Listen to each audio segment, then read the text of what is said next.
primeiro domingo do tempo da Quaresma, e como gosto sempre de lembrar, a Quaresma, ela é um retiro espiritual.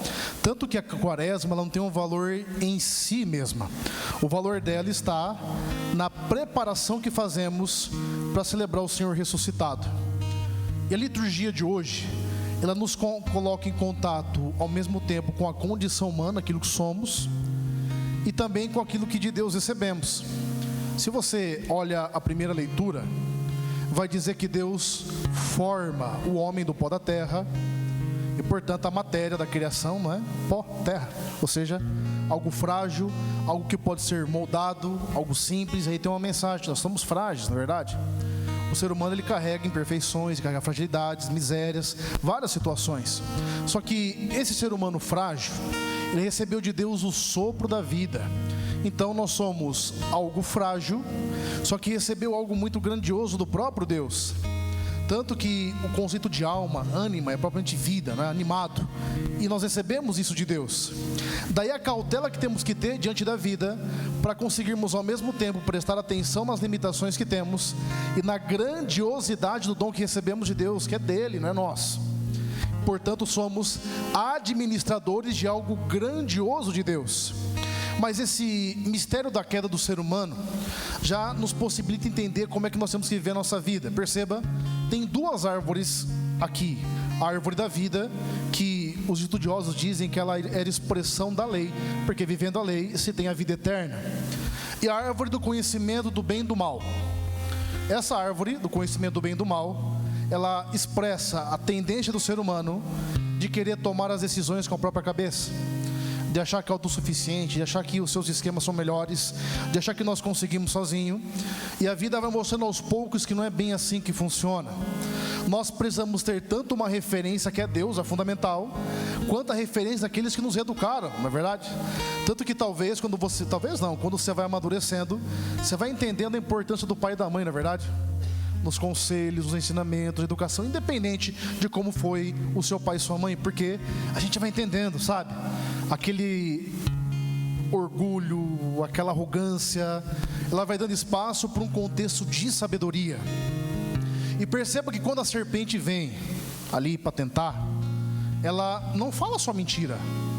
Ela bota um pouco de verdade, mas ela esconde as consequências reais. Ela fala: não, ó, você come lá, olha que fruto bonito ali, ó, vistoso, dá uma mordida lá, chega lá pro povo.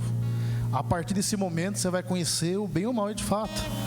Só que quando a mulher come do fruto depois dá ao marido, eles se escondem. E aqui vai dizer com folhas de figueira. E perceba uma coisa: todas as vezes que o mal se apresenta em nossa vida, nunca é o mal caricato que dá medo, que assusta. É sempre bem vistoso, atraente aos olhos, que parece que vai te dar o maior prazer da sua vida, o maior deleite, mas a consequência não é bem essa. É que na verdade a visão que nós temos do demônio é aquela do exorcista da década de 90, lembra? Que ele girava a cabeça assim, ó, imagina, vomitava assim, ó, que nojo, já pensou? Essa é a visão que nós temos do demônio, não é verdade? Mas ele é sutil, gente. Ele vem contra o projeto de Deus a nosso respeito, vem contrariar aquilo que é de Deus em nossa vida. E os padres da igreja, os primeiros padres, eles tinham uma interpretação muito bonita que cabe muito para nós hoje sobre a atitude que o homem e a mulher tomam de construir para si uma espécie de tanga com folha de figueira. Gente, a folha de figueira é espinhosa, você já viu já? Ela machuca. Então, imagina, tá nas partes, né? Ali essa folha de figueira e o trem machuca, coça. E o objetivo é se esconder e ao mesmo tempo se autoflagelar. Dá para fazer uma referência a esse monte de experiência dolorosa, triste, traumática que a gente tem na vida e que a gente esconde e que a gente deixa lá escondido. Não é que você tem que falar para todo mundo, mas enquanto você não assume aquilo que você é, a sua história tal como ela foi desenvolvida, você continua se escondendo com folha de figueira. Isso vai doendo, machucando, machucando, machucando, machucando, e a gente tenta esconder isso, mas isso aqui nunca é possível esconder, porque está na gente. E uma coisa que eu aprendi logo cedo é que, por exemplo, uma experiência traumática, independente do tempo que ela ocorreu, ela carrega o mesmo peso emocional de quando ela aconteceu. É por isso que tem pessoas, por exemplo, vou dar um exemplo, que fez uma experiência muito difícil de luto, por exemplo. Dá um horário do dia, eu vejo em casa, aquele horário que aconteceu, você não sabe por que, você se entristece às vezes. Porque fica dentro de você, fica dentro da gente. É um processo de cura que Deus faz. Mas essa cura só é possível quando no uso da nossa liberdade, nós deixamos Deus de fato mexer na nossa história, fazer aquilo que tem que ser feito. E é importante nós termos essa clareza, porque se a quaresma não for uma possibilidade, uma oportunidade de eu me voltar a Deus com sentido, eu não vou para frente não. Você percebeu que muitas vezes a gente começa a quaresma fazendo umas propostas mirabolantes, é verdade? Não, eu vou rezar 4 rosários por dia, vou acordar mais cedo que o Frei, vou acordar. Você acorda um dia, 2, depois você está acordando às 10, aí fica eu explicando o resto da quaresma, se é pecado rezar mais tarde ou mais cedo o rosário. Reza a hora que você quiser, mas reza, gente, né? E a gente vai criando situação, realidade. Só que se não houver um sentido, se eu não souber por que eu estou fazendo, não vai longe, gente. A gente só consegue levar adiante aquilo que a gente sabe por que está fazendo. E é por isso que Jesus, guiado pelo Espírito, ele vai para o deserto e fica sendo tentado por 40 dias. O número 40 aqui, de fato, Jesus ficou 40 dias no deserto? Sim. Mas o número 40 nas Escrituras é um tempo que marca a geração. Ele marca a passagem de um estado de vida para outro. É como se dissesse, Jesus, ele vai ao deserto e na sua humanidade, ele era verdadeiro homem, verdadeiro Deus, ele tem clareza, ele entende o projeto de Deus a respeito dele, e a partir de então ele segue executando aquilo que Deus colocou no coração dele. Porque por mais que Jesus seja Deus, como disse, ele é verdadeiro homem, verdadeiro Deus, isso é a fé da igreja. Ele vai dizer, Filipenses 2,7, que ele se esvazia da sua divindade, assume a nossa condição exceto no pecado, e tudo que ele fez, realizou, foi movido pela presença do Espírito Santo. E portanto, a ação de Jesus, ela é sempre movimentada pelo Espírito, e essa clareza que ele tem depois do retiro é que faz com que ele chegue até onde ele chegou.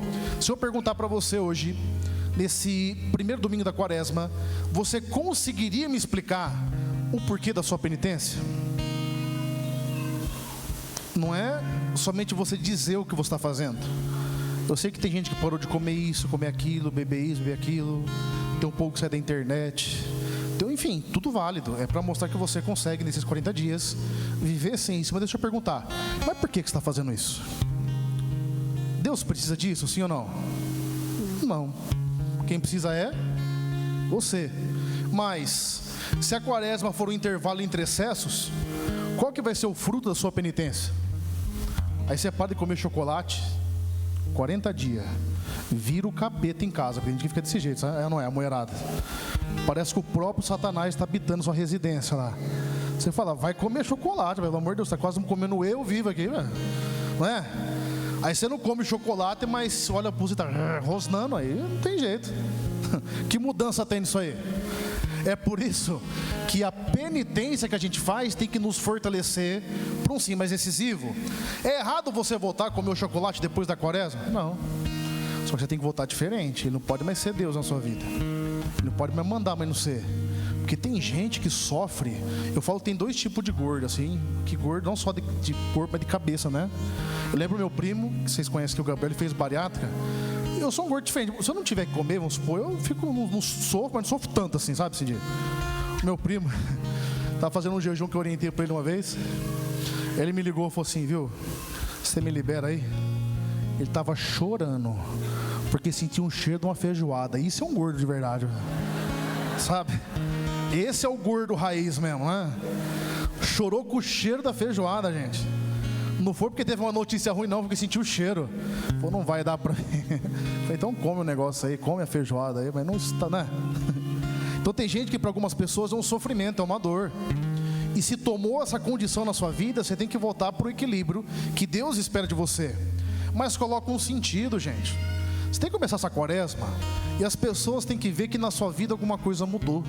Alguma coisa ficou no deserto. Porque o deserto, por definição, é o lugar do encontro com Deus, mas também é o lugar do encontro com o mal, e é o lugar do encontro conosco mesmo. Deserto é um lugar onde tem referência alguma de refresco, não tem presença alguma de nada que lhe dê prazer e sustento. E é naquele silêncio que vai aparecendo em você tudo aquilo que está, de fato, gritando em você. É por isso que nesse tempo de quaresma, você tirou alguma coisa da sua vida, você vai sentindo falta, que você vai percebendo o lugar que isso ocupou de fato na sua história. Mas quando você faz sabendo porque você está fazendo, você passa pela dificuldade, você vai superando. Só que essa superação não pode ser momentânea. Quando se prega sobre esse texto de Jesus, das tentações, normalmente os padres fazem aquela pregação batida dos 3P, né?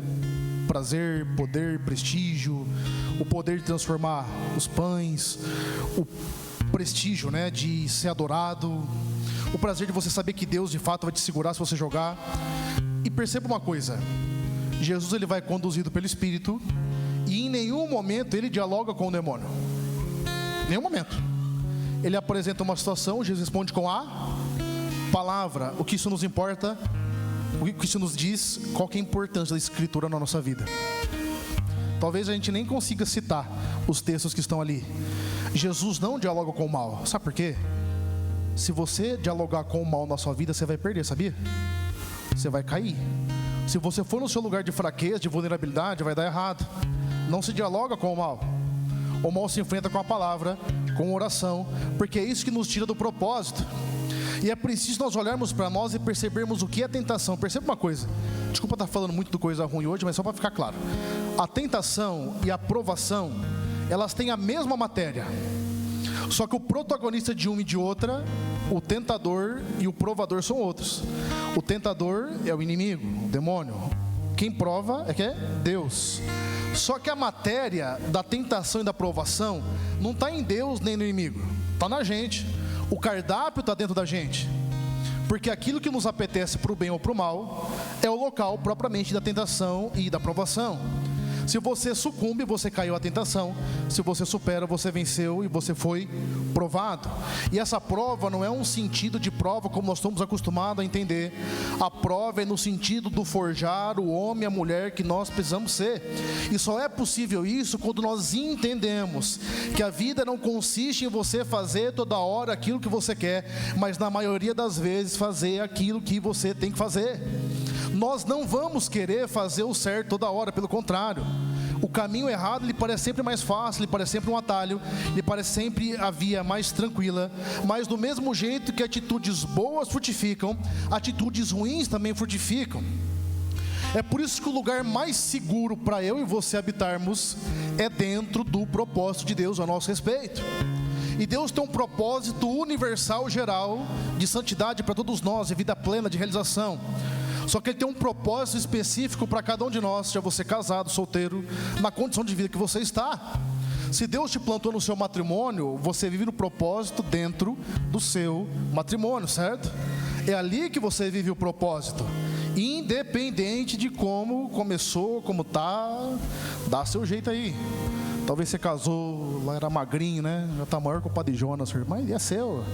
Deus progrediu, tá lá. E talvez, agora, fora as brincadeiras, deixa eu contar uma coisa para vocês. Sabe qual que é a maior tentação que visita os matrimônios, os relacionamentos? É a tentação de que só o nosso é ruim. Só o nosso tem problema. Só o nosso tem dificuldade. Não, gente, é de todo lugar. Eu vejo meu pai e minha mãe, gente. Você vê os motivos que eles brigam já. Eu teve de ir para América, eu tenho que separar os dois. Você tem noção disso aí? É umas brigas assim, que um não falou, o outro entendeu aquilo, aí eles brigam e depois volta. Isso é a vida do dia a dia. Na sua casa às vezes também não é desse jeito. A vida no concreto, ela é assim. O problema é que nós temos uma fantasia de relacionamento perfeito que não existe, gente. Não estou dizendo que você tem que passar por cima de tudo, está tudo certo, não.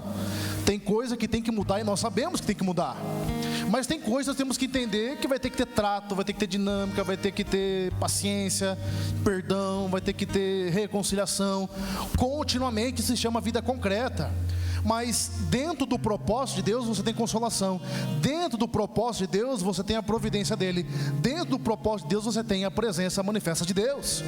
Mas viver no propósito muitas vezes vai fazer com que você diga não, com que você se prive de algumas coisas, se prive de algumas circunstâncias. É assim que acontece, porque a teologia bíblica de hoje, que nós vemos na liturgia, ela vai muito clara, vai da queda do ser humano, vai apresentar Jesus, que é a manifestação do Pai entre nós, que vence as tentações, e na segunda leitura vai dizer que por causa de um homem, Adão, entrou o pecado, mas por Jesus entrou a salvação. E essa vida de salvação, que é dentro do propósito de Deus, ela espera de mim, de você, uma decisão, uma escolha. E essa decisão, ela não pode ser movimentada por uma proposta qualquer, ela tem que ser movimentada por um princípio. Quais são os princípios que nos movimentam? Será que eu me movimento pelos princípios de Deus, pelos mandamentos, por aquilo que o Senhor orienta? Tudo isso é princípio. Ou eu tenho me movimentado pelas propostas? Quem se movimenta por proposta, não vive propósito. Para viver o propósito, é preciso muitas vezes ficar em algo, em algum lugar que você às vezes não está vendo sentido. E você sabe que está aí, propriamente, um dos males da nossa geração? Gente, eu acredito que a ansiedade é o mal de todos nós, é verdade? Uns mais e dos menos. Hoje, quantas pessoas sofrem com pânico, na verdade, com muitas dessas coisas. E não é porque são pessoas que levaram errado a vida, a própria vida vai te bater, na verdade, e você vai passando por tanta situação. Mas sua vez, um desses males que é característico se chama estresse, que já falei para vocês alguma vez, que é diferente de cansaço, mas é um pouco parecido. O que é o cansaço? Você teve um dia hoje, talvez, se você não teve que trabalhar, não teve nenhuma atividade, você acordou mais tarde, né? Tomou aquele café às 11 da manhã, foi almoçar às 3 da tarde. Aí você falou, tem que ir na missa, ainda estou rotando o que eu comi ainda. Aí você vê, falou, tomara que ele não esteja empolgado. Hoje ele fala aquele monte de coisa, tem que ficar ouvindo aquele gordo falando lá. E você veio. Uma hora você vai ficar cansado, sim ou não? Como que resolve isso? Você dorme, né? Descansa, amanhã acorda bem. O estresse é aquele cansaço, que ele é fruto de um empenho que você não sabe o que está fazendo. E é por isso que você dorme e já não acorda, sabe? Você acorda pior, pesado, de uma vida que você foi fazendo sem parar para refletir sobre o que está fazendo. É uma vida instintiva, quase animalesca, que você não tem princípio, não tem reflexão sobre o que faz. E é por isso que as coisas não vão para frente muitas vezes. Nós não sabemos para onde estamos indo, gente. Isso é perigoso, porque a gente vai fazendo, vai vivendo, vai indo, vai caminhando, mas e aí? Quando é que você vai parar para pensar sobre as suas atitudes mesmo? Você sabe que quando surge a filosofia, por exemplo, a preocupação dos filósofos pré-socráticos, aqueles depois de Sócrates, era descobrir um princípio que explicasse toda a realidade. Então era um povo que eles iam atrás dos porquês, primeiros e últimos da história. Hoje nós somos uma geração totalmente pragmática. Nós fazemos coisas, nós somos capazes, nós temos muita ciência. Se você pegar qualquer criança hoje, é muito mais perto que as crianças da minha época, gente. As crianças hoje, se você conversar com elas, sabe coisa, hein? Elas são muito mais vivas que a nossa época ali. Eu lembro de criança, misericórdia divina. Você pega uma criança de hoje, ela dá uma aula, não sei, te dá o balão de inteligência. Ou seja, a habilidade não falta. O que falta mesmo é essa percepção de sentido, de saber porque a gente está no mundo. Muita gente se perde porque esquece o propósito, esquece o porquê, começa a tratar como algo relativo aquilo que é essencial e vai vivendo de qualquer maneira. Portanto, nesse tempo da quaresma, faça o exercício de aprofundar no seu coração as verdades de Deus sobre a sua vida. Deixa eu dizer uma coisa, e abandone esse pensamento que fica se flagelando, lamuriando, procurando culpado, querendo achar alguém responsável pela sua história. Para com essas coisas que não vai virar nada. Você vai ter motivo para sofrer, para chorar, para encher o saco das pessoas, você vai ter, mas não vai resolver a sua vida. Você só vai resolver quando você disser, olha, o responsável que sou eu tenho que mudar, eu tenho que adentrar naquilo, eu tenho que perceber o que está errado, eu tenho que começar a mudar. Por exemplo, a confissão, gente, sacramento tão importante. Você tem a oportunidade aqui das 8 às 9 da manhã, 9 da noite, tem um sacerdote para te atender. A gente fez as contas aqui na quarta-feira de cinzas, cerca de 1000 confissões, mas 90% do povo não se confessa direito, não entra na história mesmo, sabe? Não é que a gente quer saber detalhe. O pessoal, tem um pessoal que vai contar umas coisas para nós assim, começa a explicar, eu falo assim, para, velho, vá até aqui, não saber dessas coisas não, gente. Você fala o que você fez, perdão, e vai cuidar da sua vida, né? contando uns negócios de feio para nós aí, não é assim que funciona. Mas se você não coloca a sua história diante de Jesus no sacramento, você não tem perdão não, gente. Você fica com essas ideias, não, que o rezo em casa, vai com essas histórias aí para você ver. Quando Jesus puxar a tomada mesmo, você chegar lá e fala, não, mãe, eu pedia perdão no quarto, vai então, mas não é assim que funciona aqui a diretoria tem outra, aqui a lógica da empresa é outra, a nossa missão e visão é bem diferente. Não tem, gente, perdão sacramental. Mas fora o perdão sacramental, você conseguir narrar a sua história. Tem gente que vive a vida inteira escrava de algo que aconteceu, coloca isso como critério de interpretação da própria história e não sai dali, gente. E não sai. E é difícil que às vezes você fala para a pessoa, você repete, você fala, e ela não consegue se perdoar. Ela fala, não, mas aí eu pergunto, mas o que resolve? Você ficar nisso aí, gente? Não é verdade? O que resolve você ficar falando, mas eu fui responsável, que acabou com tudo? Pode ser até que você tenha acabado com tudo, mas acabou já, na verdade. Então reconstrói o que dá para reconstruir.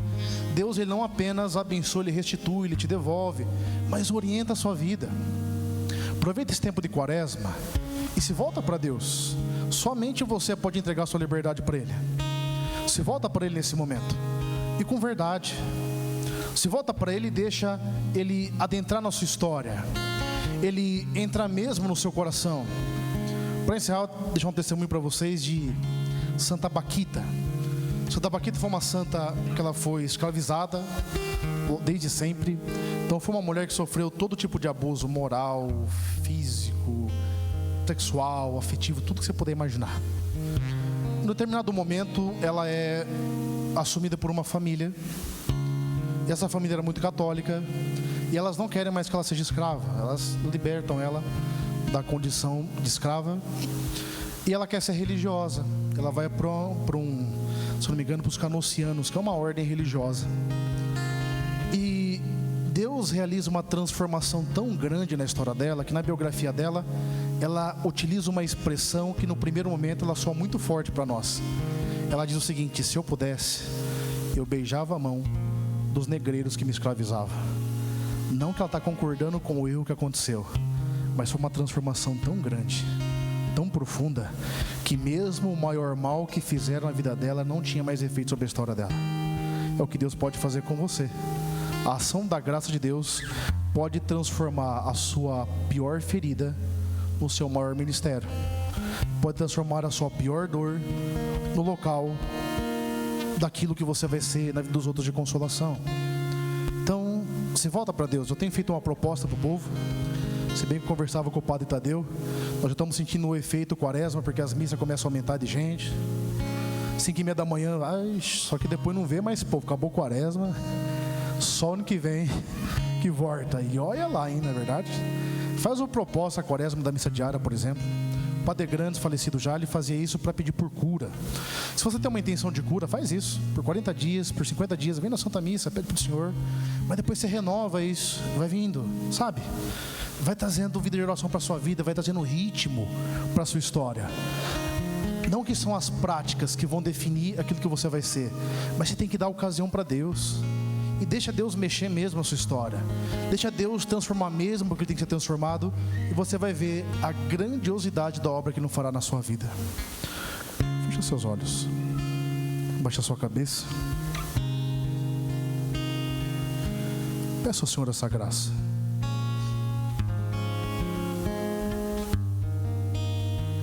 Peça para Deus a graça de ver essa transformação, essa mudança de vida. Peça para Ele exatamente isso. Que Ele seja o centro, o Senhor da sua história, o Senhor do seu coração. Peça para Deus hoje. Não tenha vergonha do que já aconteceu, mas segue adiante. Deixa Ele fazer nova todas as coisas, na sua história, no seu coração. Começa bem esse tempo quaresmal, mesmo que por algum motivo você se perdeu nele no começo. Retoma, ainda dá tempo. Volta para Deus.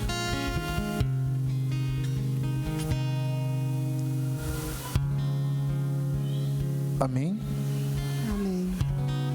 Fiquemos em pé e professemos a nossa fé. Creio em Deus, Pai Todo-Poderoso, Criador do céu e da terra, e em Jesus Cristo, seu único Filho, nosso Senhor, que foi concebido pelo poder do Espírito Santo, nasceu da Virgem Maria, padeceu sob Pôncio Pilatos, foi crucificado, morto e sepultado, desceu à mansão dos mortos, ressuscitou ao terceiro dia, subiu aos céus, está sentado à direita de Deus Pai Todo-Poderoso, donde há de vir a julgar os vivos e os mortos. Creio no Espírito Santo, na Santa Igreja Católica, na comunhão dos santos, na remissão dos pecados, na ressurreição da carne, na vida eterna. Amém. irmãos e irmãs, dando os primeiros passos nesse itinerário de conversão, apresentemos ao Deus Criador e Misericordioso as nossas súplicas, rezando com fé. Assisti, ó Senhor, o vosso povo, todos. Assisti, ó Senhor, o vosso povo. Pela Igreja, para que esse período quaresmal seja um tempo favorável para refletir sobre suas fragilidades e colocar-se, com empenho, no caminho de conversão, rezemos. Assisti, ó Senhor, o vosso povo. Para que os cristãos, discriminados ou perseguidos por causa da sua fé, permaneçam fortes e fiéis ao Evangelho, graças à oração incessante de toda a Igreja, rezemos. Assisti, ó Senhor, o vosso povo. Para que nós, participantes desta Assembleia Litúrgica, fortalecidos pela graça sacramental, possamos rejeitar tudo aquilo que divide nossa comunidade e continuemos a promover a unidade e a solidariedade. Rezemos. Assisti, ó Senhor, o vosso povo. Assisti ao Senhor, o vosso povo, nesses dias de empenho, pelos frutos da conversão e santificação, para que, fortalecidos pela graça, possamos chegar com alegria às festas pascais, por Cristo nosso Senhor. Amém. Sentados, façamos o nosso ofertório.